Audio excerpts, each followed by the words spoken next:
Então, na aula de hoje, nós abordaremos um tema bem interessante, que é a saúde e envelhecimento, né? E quem ministrar a aula será a doutora Uyara, maravilhosa, que aceitou o convite de vir compartilhar suas experiências sobre essa área super importante, né, e bem necessária. E a doutora Uyara é graduada em medicina, né, pela Universidade do Juiz de Fora, em Minas Gerais. Tem residência em clínica médica pelo Hospital de Santa Casa, de Belo Horizonte. Tem residência em geriatria pelo Hospital de Santa Casa de Misericórdia de Curitiba, Paraná. Tem pós-graduação em cuidados paliativos pela PUC, master em cuidados paliativos pela Universidade de Sevilla, mestre em bioética, preceptora da disciplina de geriatria do curso de medicina da PUC Paraná e preceptora do programa de residência médica em geriatria do Hospital Irmandade Santa Casa. Então, com a palavra, doutora, e fique à vontade, Yara. Obrigada. Pessoal, primeiramente, um prazer estar aqui com vocês, quero agradecer a Francione o convite, é sempre uma alegria estar no meio de tanta gente animada para poder falar sobre um assunto que é importantíssimo. Eu vou compartilhar aqui, então, a tela, eu vou pedir para você me sinalizar, Francione, se tiver tudo bem, porque depois que eu compartilho para vocês.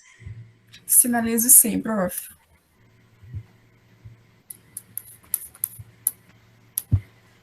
Tudo certinho? Sim, tá apresentando. Joia. Então, hoje a gente vai falar um pouquinho a respeito dessa questão da saúde e do envelhecimento.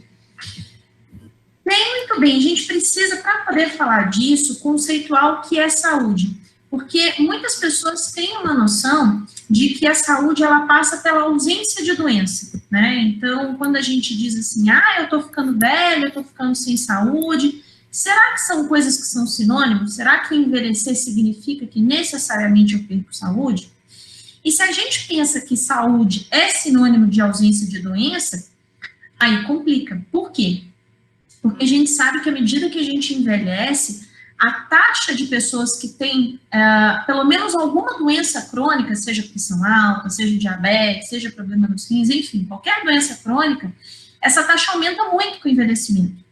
Então, se a gente for considerar saudável só quem não tem nenhuma doença, a gente vai achar aí muito pouca gente, né?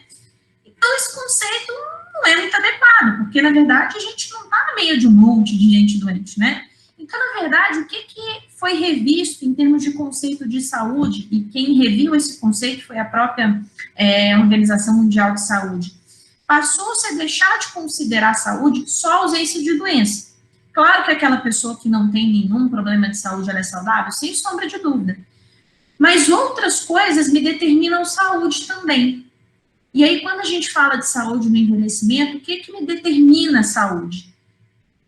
Principalmente, eu ter bons relacionamentos sociais, eu ser uma pessoa que faz atividades de lazer, que é inserida socialmente, ter boas condições de vida, né, porque a gente sabe que, infelizmente, a situação de pobreza, ela rouba a saúde, né, e nesse meio tempo, eu posso ter algum problema de saúde e ainda assim ser saudável? Sim, contanto que esse problema de saúde esteja bem controlado. Então, se eu sou uma pessoa que é funcional, né, que gere a vida por si própria, não precisa de ajuda para fazer as coisas do dia a dia, que tem um bom ambiente de convivência, como que vocês têm aqui agora, né, que traz uma vida com significado, isso tudo é indicador de saúde. E se você tem ali uma pressão alta, ou um diabetes, ou um problema X ou Y que está bem controlado, não tem problema, você continua sendo saudável. Então, é possível envelhecer e ainda assim ser saudável? Sem sombra de dúvida. Só que a gente sabe que o envelhecimento ele é considerado um fator de risco para doenças, né? E aí vocês podem pensar assim, bom, então essa médica tá doida, por que ela acabou de falar que eu posso envelhecer e ainda assim ser saudável e ao mesmo tempo o envelhecimento ele é um fator de risco para a doença? Por que, por exemplo, na questão do próprio coronavírus, o envelhecimento é considerado um fator de risco, né? Então, para a gente compreender essa relação, é importante a gente ter bem esclarecido dois aspectos. Primeiro, o que é o envelhecimento e o que ele transforma no nosso corpo. E segundo, o que significa esse tal desse fator de risco. Eu espero que até o final da aula a gente consiga compreender um pouquinho melhor esses dois aspectos para poder responder essa pergunta. E aí, muito bem, o que significa envelhecer, então? A gente sabe que o significado são vários, e eles vão variar. E eles variam conforme o momento histórico, conforme as tecnologias disponíveis, conforme a sociedade em que a gente está inserido, né? Então, a gente sabe que sociedades veem o idoso, a pessoa idosa, de forma diferente, principalmente porque há uma mudança no papel social da pessoa idosa em diferentes sociedades. E a gente tem também um aspecto orgânico, né? Ou seja, o que muda do ponto de vista do corpo. Então, o que se espera do corpo que envelhece? E aí, quando a gente fala de momento histórico, por que essa questão do momento histórico e da tecnologia, ela muda o envelhecer? Porque se a gente colocar de 60 anos para cá, aliás, um pouquinho, vamos pensar no primeiro surgimento do primeiro antibiótico, que foi a penicilina, que foi ali logo na época da Segunda Guerra Mundial. Então, a gente tem quase 80 anos. Há 80 anos atrás surgiu o primeiro antibiótico. As pessoas pararam, várias delas, de morrer por infecções de pele, infecções, enfim, que eram fáceis de ser tratadas, mas que não tinham tratamento, porque a gente não tinha medicação disponível. E aí veio a penicilina e mudou muito essa questão do tratamento das infecções. Então, várias pessoas que às vezes morreriam cedo porque, enfim, teriam um ferimento e esse ferimento não seria curado, porque estaria infectado, elas passaram a sobreviver em decorrência da medicação. E aí a gente coloca o antibiótico, mas de lá para cá, vários medicamentos foram agregados e ainda estão, né, a cada dia surgem mais medicações para as diversas condições de saúde que a gente tem. Então, hoje em dia, a gente tem medicamentos que vão atuar no sistema imunológico, medicações que vão atuar na pressão, no coração, no diabetes, cada vez mais modernas, né? E isso, com certeza, modifica o envelhecimento. Porque aquela pessoa que antes, talvez, fosse sofrer muito mais cedo as consequências de determinadas doenças, hoje em dia, com um tratamento adequado, ela pode, sim, envelhecer com saúde, com seus sintomas, com suas doenças bem controladas. Outra modificação também que veio nesse meio tempo foi a questão da doação de órgãos, né? Então, olha só, hoje é possível que um paciente que tenha uma falência de um órgão, fígado, coração, pulmão, rim, possa ter esse órgão substituído. É claro que isso, falando, parece muito simples, né? Envolve uma série de questões. Mas se a gente for pensar, 60 anos atrás isso não era possível, né? Então isso também, sim, modificou muito a vida de muita gente e permitiu um envelhecimento mais saudável de muitas pessoas. A questão da própria terapia da diálise, né? Então, a hemodiálise, que é essa maquininha que faz essa troca do sangue, a filtragem do sangue quando o rim não funciona mais, isso também foi um divisor de águas, né? Permitiu com que pessoas que tivessem um rim comprometido e não pudessem receber o transplante, que elas ainda assim pudessem viver e ter uma qualidade de vida a partir do momento em que tinha uma máquina que poderia fazer as vezes do rim.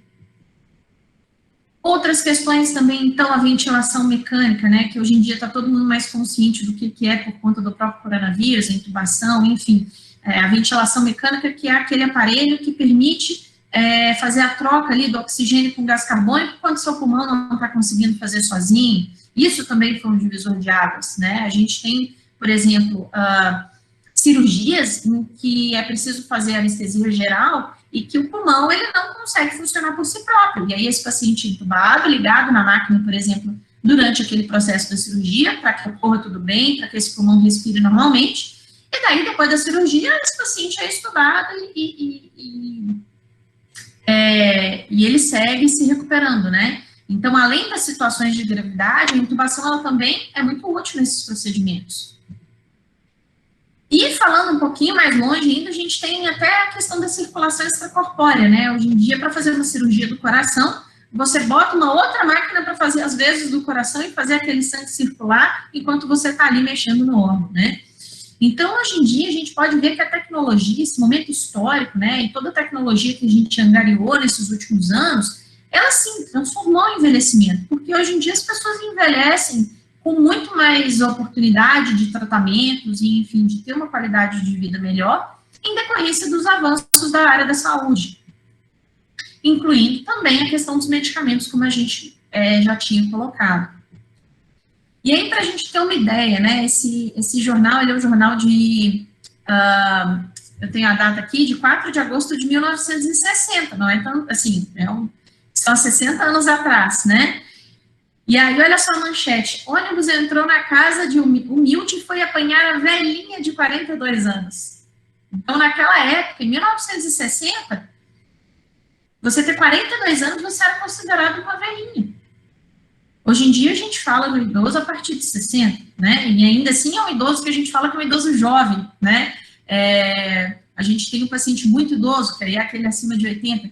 Então, olha como que em 60 anos as coisas mudaram drasticamente. E mudou também drasticamente a expectativa de vida, né? Então, atualmente no Brasil, homens têm uma expectativa de vida de 76,3 anos e mulheres de 79,9. Significa que eu vou só viver 76? Não. Significa que a média da maioria que viveu e morreu até agora, ela chega nessa idade. E a expectativa de sobrevida, ela também muda com relação à faixa etária. Então, o que significa isso? Significa que hoje, aos 60 anos, se eu tenho 60 anos hoje, significa que a minha expectativa de sobrevivência é de mais pelo menos 22,5. Então, aos 60, significa que a minha expectativa de vida é que eu chegue até os 82 se correr tudo bem, né? Se eu cuidar da minha saúde direitinho, enfim. Aos 70, a expectativa é de mais 15,3 anos, ou seja, de 85 anos. Isso cuidando bem da saúde. Se hoje eu estou aos 80, a expectativa é de mais 9,6 anos, ou seja, eu chegar aí quase nos 90. Isso são dados do IBGE. E tem gente que ultrapassa tranquilamente essa expectativa de sobrevida. E do ponto de vista social, o que muda com relação à questão do envelhecimento? Então, a gente sabe que houve uma mudança do papel da pessoa idosa ao longo da história, né? A gente tinha antigamente, principalmente na era greco-romana, né, naqueles povos mais antigos, em que o ancião, ele era o guardião da sabedoria, ele era aquele que tinha mais experiência, era aquele que tinha mais vivência, e ele ocupava cargos políticos, enfim, geria, tomava decisões com relação ao estados, a países, né? Então, o ancião, ele tinha um papel social de muito prestígio, de consulta, e, enfim, ele era uma pessoa que era considerada detentora da sabedoria até então. Era sinônimo de sabedoria, era sinônimo de experiência, era sinônimo de contribuição social.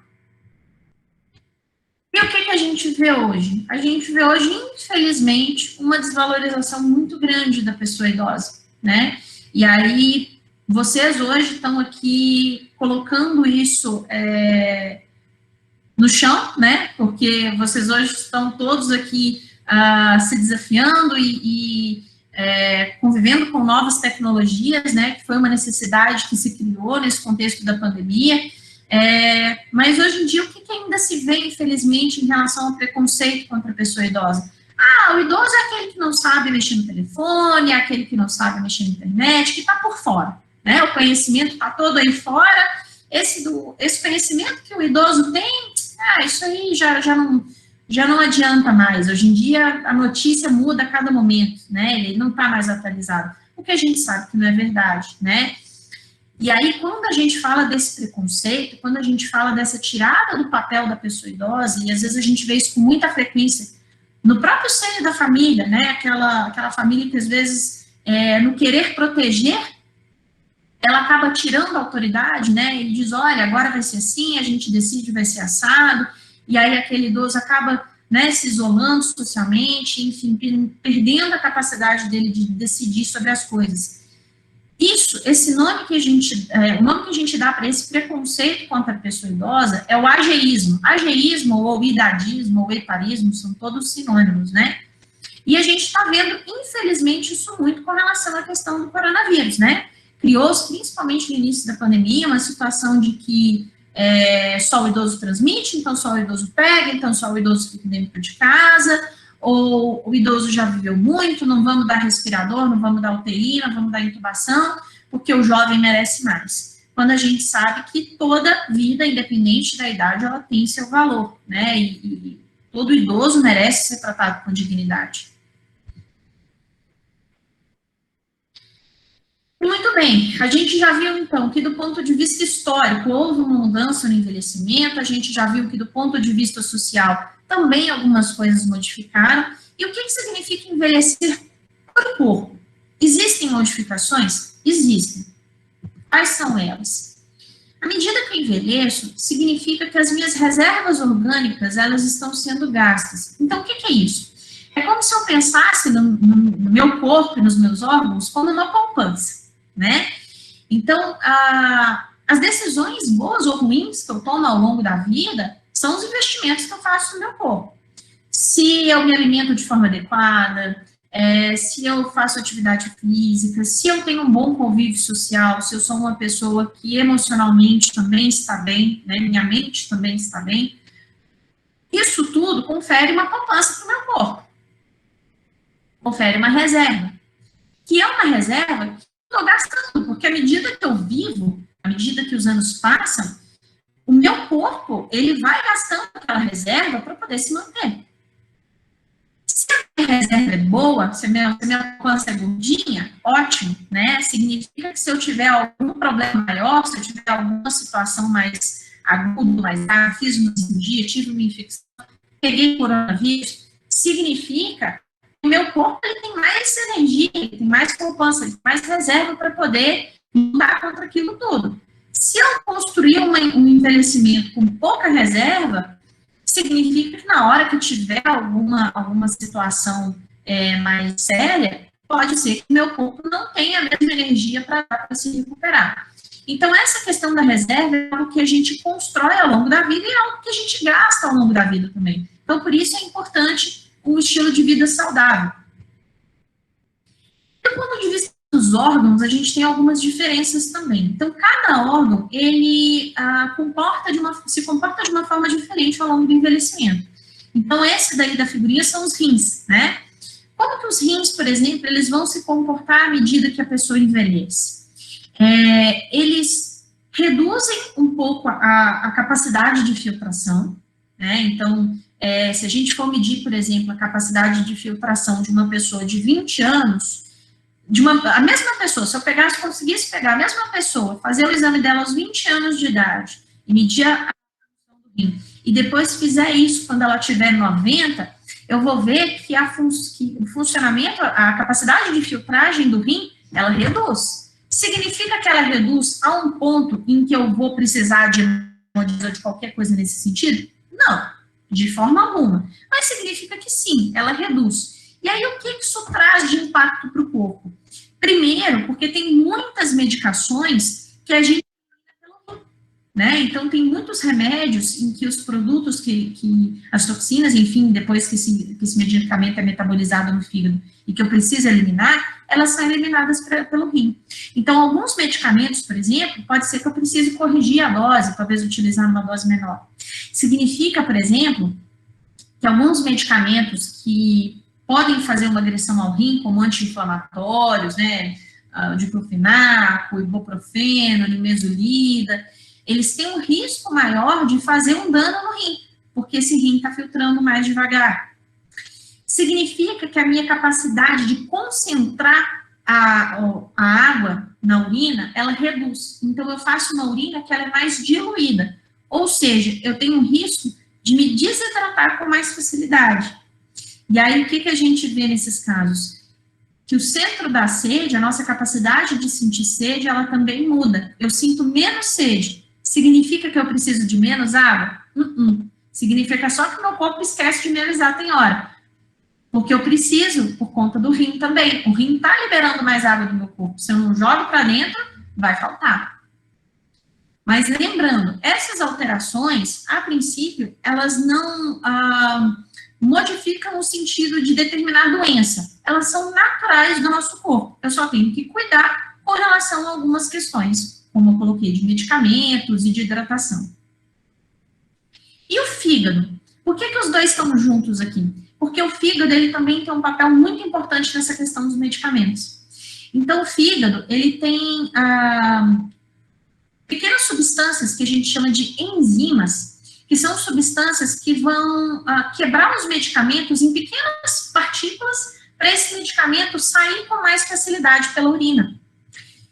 E para isso, essas enzimas, elas vão, então, pegam esse medicamento, vão lá, quebram ele em pequenas partículas, e esse medicamento sai pelo rim. Só que essa quantidade de enzimas, ela diminui também com o passar da idade, né? Porque o fígado também envelhece. E aí, o que isso determina? Se eu tomo muito medicamento, e tem muitas pessoas que às vezes precisam de mais de um medicamento, eu tenho que ter muito cuidado para eles não competirem entre si. Porque se eu dou, por exemplo, um medicamento que compete com o outro por essa enzima, um deles vai ficar sem ser degradado, vai ficar sem ser quebrado. E aí ele vai ficar circulando mais tempo, e aí ele pode causar efeitos colaterais, né? Então, por isso que uma das grandes funções da gente, que é geriatra, de nós médicos que cuidamos de pessoas idosas, é justamente avaliar na lista de medicação que a pessoa usa, se tem interação medicamentosa, se tem medicamento ali que está competindo para que isso não cause um efeito colateral maior. O que mais que muda? O coração muda? O coração muda. A musculatura cardíaca muda, o coração, ele fica mais propenso, à medida que eu envelheço, quanto mais idade, existe um risco maior de eu desenvolver alguns tipos de arritmia, como a fibrilação atrial, por exemplo, né? Então, essas alterações musculares e na condução elétrica do coração, elas podem acontecer com o passar dos anos. Significa que necessariamente eu vou envelhecer e vou ter uma arritmia? Não. Significa que a minha chance de acontecer é maior. Mas, novamente, é uma alteração que é fisiológica, que é esperada do corpo. E que ela só fica mais séria, mais grave, se eu tenho alguma doença que não está bem controlada e que está ali junto. Por exemplo, eu sou uma pessoa que envelheceu com pressão alta e não cuido tão bem da minha pressão alta. O meu coração, ele vai envelhecer, além do envelhecimento normal que ele teria, ele vai ficar mais danificado ainda por conta dessa questão da minha pressão alta que não está bem controlada. E os pulmões, o que eles se alteram? Os pulmões, eles ficam um pouquinho mais rígidos, né? Novamente, nada que vai impedir vocês de respirarem ou que vai acarretar em alguma doença. Mas, novamente, pessoas que têm doença do pulmão e que não controlam bem, podem ter uma situação mais agravada à medida que elas envelhecem. E a memória? Essa é uma grande queixa que a gente sempre está pegando no consultório, né? Será que a minha memória está só no envelhecimento normal? Será que tem algum problema? Então, o que é normal do envelhecimento da função cerebral? Porque, na verdade, a função cerebral, a memória é uma das funções que o cérebro tem, né? O cérebro nosso, ele é rico, ele exerce várias funções ao mesmo tempo. Desde eu conseguir amarrar um sapato sem pensar muito na sequência, até o fato de eu olhar para uma porta e dizer, olha, só uma porta, isso tudo é função do meu cérebro, né? Eu estar falando com vocês aqui, utilizando a minha linguagem, isso é função do meu cérebro. Então, o que modifica com o passar dos anos na questão da memória? A concentração, ela fica um pouco mais, digamos assim, superficial. Então, o que significa isso? Significa que se eu tentar assoviar e chupar cana, não dá. Então, a gente às vezes pega muito no consultório a pessoa que chega falando assim, eu tô deixando muito comida queimar. Mas por que tá deixando comida queimar? Eu ponho a comida, eu vou lá ver alguma coisa no celular, aí eu esqueço da comida, quando eu voltei já queimou. Não dá mais para fazer isso, né? Então, o que a gente sempre recomenda é que faça uma atividade por vez, né? Opa, tô fazendo aqui escrevendo alguma coisa, anotando um recado, eu vou dedicar toda a minha atenção para aquele momento. Eu estou fazendo um alimento, eu vou dedicar toda a minha atenção para aquele momento. Eu estou fazendo uma lista de compra, eu vou dedicar toda a minha atenção para aquele momento. Eu estou lendo, eu vou dedicar toda a atenção para aquele momento. Porque se eu tento fazer mais de uma atividade ao mesmo tempo, a minha capacidade de atenção e de concentração, ela está um pouquinho mais reduzida. Então, pode ser que eu não consiga fazer. E com relação ao aprendizado, significa que, à medida que eu envelheço, eu paro de aprender? De forma nenhuma. Vocês aqui são prova viva disso, né? Então, eu sempre sou capaz, e isso é muito importante que a gente estimule, se vocês quiserem uma dica assim, o que é bom para a memória? Estimulem novos aprendizados. Sim. Então, sempre que eu faço um novo aprendizado, eu levo um tempo para aprender uma determinada coisa. Quando eu sou jovem, eu aprendo essa coisa mais rápido. À medida que eu envelheço, eu consigo aprender da mesma forma. Só que eu vou levar um pouco mais de tempo do que eu levaria se eu fosse jovem. Então, essa é a única diferença. Com relação a esquecimentos de eventos passados, de coisas antigas, isso não é normal que a gente esqueça, né? A memória para as coisas mais antigas, isso continua preservado. E a memória para coisas recentes, também, né? Somente a gente tem que cuidar, por quê? Porque a atenção, ela está muito envolvida num tipo de memória que a gente chama de memória procedural, que é aquela memória rápida, aquela memória que eu uso para guardar uma coisinha ali. Se alguém me falar uma sequência de número e eu tiver que lembrar daqui a pouco, essa é a memória rápida que eu utilizo. Essa, se eu não estiver prestando bem atenção, eu esqueço. Então, se fulano falar comigo e era uma coisa importante, e eu estou prestando atenção em outra coisa, não estou prestando atenção no que fulano está falando, eu não vou me lembrar. E aí eu vou botar a culpa na minha memória? Minha memória está ruim, eu devo estar com Alzheimer. Não necessariamente, né? Às vezes é porque eu não estou dando atenção adequada para aquela situação. Qualquer perda de memória que foge disso, aí sim, a gente não considera envelhecimento normal. E se tinha esse conceito antigamente, e a gente vê que ainda tem, de que, ficou velhinho, ficou gagá, né? Ou então, às vezes, aquela pessoa que o pessoal falava assim, nossa, ela tem 100 anos e é lúcida. O normal, gente, do envelhecimento é ser lúcido. O normal é vocês chegarem na idade que vocês chegarem com lucidez. Se não tem lucidez, se ficou com algum tipo de problema de memória mais sério, isso é doença, isso não é envelhecimento normal. Então, novamente, por que o envelhecimento ele é considerado fator de risco de doenças? E aí vamos entender o que é esse tal desse fator de risco. E aí, para a gente entender o que significa fator de risco, eu vou utilizar uma analogia que é a seguinte. Vamos imaginar que nós estamos atravessando uma rua. Se eu atravesso uma rua com muito carro, o risco de eu ser atropelado é muito maior do que se eu atravessar uma rua com menos carro, uma rua que não está vindo carro nenhum, correto? Significa que eu não vou ser atropelado em hipótese alguma se eu estiver numa rua vazia? Não, porque pode vir um carro ali desinvestado, virou a esquina, veio em alta velocidade, eu nem percebi. Significa que necessariamente eu vou ser atropelado se eu passar numa rua movimentada? Não, eu posso esperar o semáforo abrir para mim e passar com tranquilidade. Então, o fator de risco, ele não determina que as coisas com certeza vão acontecer ou com certeza não vão acontecer. Elas me dizem se elas têm mais chance de acontecer. Então, toda vez que eu falo que uma coisa funciona como fator de risco, por exemplo, a gente sabe hoje em dia que a perda auditiva, quando ela não é tratada, ela funciona como um fator de risco para se desenvolver Alzheimer no futuro. Significa que todo mundo que tem problema auditivo não vai ter Alzheimer? Não. Significa que quem não tem problema auditivo não vai. Bom, então, a gente estava falando da questão da audição funcionar como um fator de risco, né?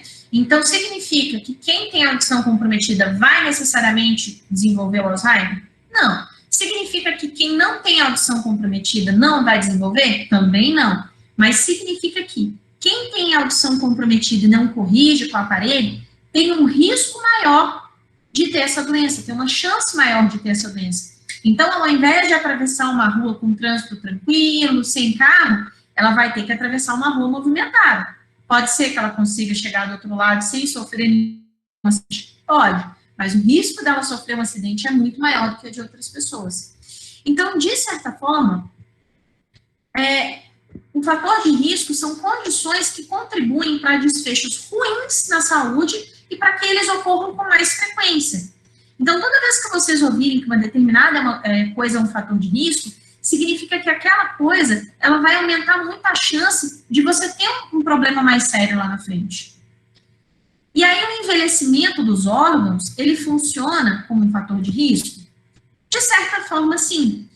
Porque, por mais que eu possa ter saúde, e a gente vê que, sim, o envelhecimento, ele é possível de ser saudável, mesmo com essas alterações que são normais do envelhecimento nos órgãos, se eu coloco alguma coisa a mais ali, eu posso desestabilizar esse envelhecimento que vinha normal, e aí ter um problema mais sério, né? Então, como a gente colocou, por exemplo, se eu utilizo um medicamento numa dose errada, ou um medicamento que não vai fazer bem para o rim, esse rim pode ter dificuldades. Mas, mais do que o meu envelhecimento orgânico, conta muito as condições de saúde que eu tenho hoje e que eu tenho até então, né?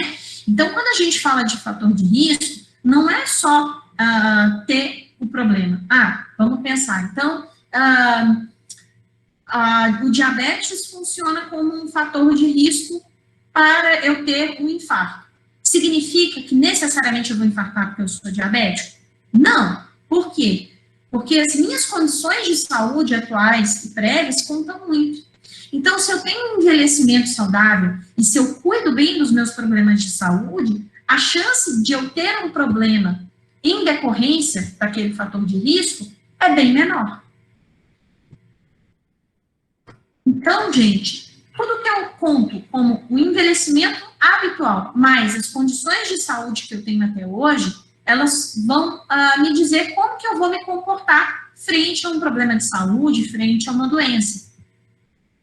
E aí aqui, gente, é muito importante, nessas condições de saúde prévias e atuais, a gente pensar no quê? Nas vacinas, né? As vacinas são grandes auxiliadores para que a gente diminua riscos relacionados a diversas situações, né?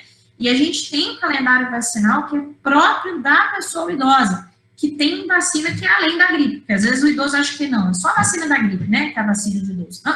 A gente tem a da gripe, a gente tem agora da coronavírus, a gente tem a vacina para herpes zoster, que é o que o pessoal antigo chamava de cobreiro, que é para quem já teve catapora.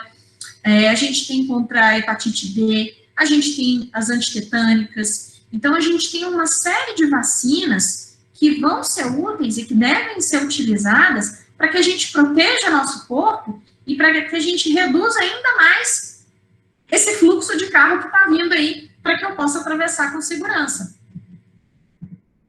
Então, a gente precisa entender primeiro que envelhecer com saúde, a primeira coisa que a gente tem que compreender é que o envelhecimento ele é heterogêneo. O que significa isso? Cada um de vocês aqui está envelhecendo de forma diferente. Por quê? Porque cada um de vocês aqui tem uma biografia diferente, tem uma vivência diferente, passou por coisas diferentes, né? Vivenciou experiências diferentes, tem problemas de saúde diferentes. Então, se eu colocar duas pessoas de 80 anos, elas não são iguais. Diferente de duas crianças de 1 mês que se parecem muito, né? Por quê? Porque vocês agregam, vocês trazem com vocês a biografia. Então, o envelhecimento, ele é heterogêneo. Eu não posso dizer que todo envelhecimento é igual.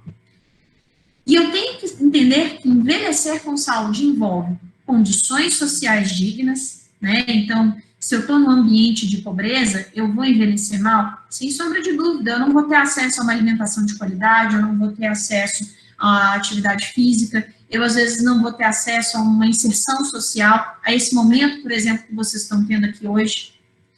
Bom controle de doenças, né? Então, a partir do momento que eu controlo os meus problemas de saúde, eu permito com que os meus órgãos envelheçam na velocidade normal e não numa velocidade acelerada. Prevenção de saúde, né? Então, envelhecer com saúde, eu tenho que me prevenir. O que é prevenção? É vacina? É vacina. Mas é também manter os exames preventivos em dia, é fazer as consultas regulares com os médicos, né, que acompanham vocês, enfim, é prevenir com que novos problemas aconteçam. E é também a tal da reserva orgânica. E aí, como que a gente constrói a poupança, como que a gente constrói a reserva? Um bom estilo de vida, que envolve alimentação saudável, que envolve atividade física, mas que envolve também eu estar com o meu emocional e com a minha mente bem cuidados, né? Então, tá tranquilo, tá inserido no meio de pessoas enfim, que me dão amor, tá tendo esse momento aqui de convivência, de inserção social que vocês estão tendo agora, e de participação social que vocês estão tendo agora, né? Então, isso tudo cai lá na nossa poupança da saúde. Então, gente, a saúde, ela é multifatorial, né? Todas essas questões que a gente colocou, elas são essenciais para que eu atinja uma saúde no decorrer da minha vida. E aí, vocês podem pensar assim, tudo bem, mas se eu quiser hoje viver de forma saudável, faz diferença? Eu estou muito velho, não dá mais. Sempre é tempo, né? Sempre é tempo da gente começar, da gente querer ter um estilo de vida adequado, né? Seja aos 60, seja aos 70, seja aos 80, o importante é que a gente dê esse primeiro passo. E saber que o envelhecimento, ele sim, promove modificações no corpo que são visíveis. E, portanto, novamente, cuidar-se é fundamental. Não dá para a gente achar que vivendo a vida sem pensar na nossa saúde, a gente não vai colher consequências disso. A gente pode. Prevenir ainda é o melhor remédio. Então, aqui, nesse contexto que a gente está vivenciando agora, reforço, vacine-se, cuidem dos problemas de saúde de forma adequada, façam os acompanhamentos que vocês tiverem de fazer para ter uma boa saúde, alimentem-se bem, façam atividade física na medida do possível, né? E não deixem de participar desses momentos que vocês têm agora, porque isso tudo previne, isso tudo é saúde. Então, lembrando da vacina novamente, e deixo o recado aqui, para que vocês pensem que envelhecimento com saúde, ele é possível, mas depende de cada um, né? Depende da gente mesmo realmente acordar e pensar que não, eu mereço envelhecer com saúde, eu quero envelhecer com saúde e eu vou buscar isso. Muito grata pela atenção.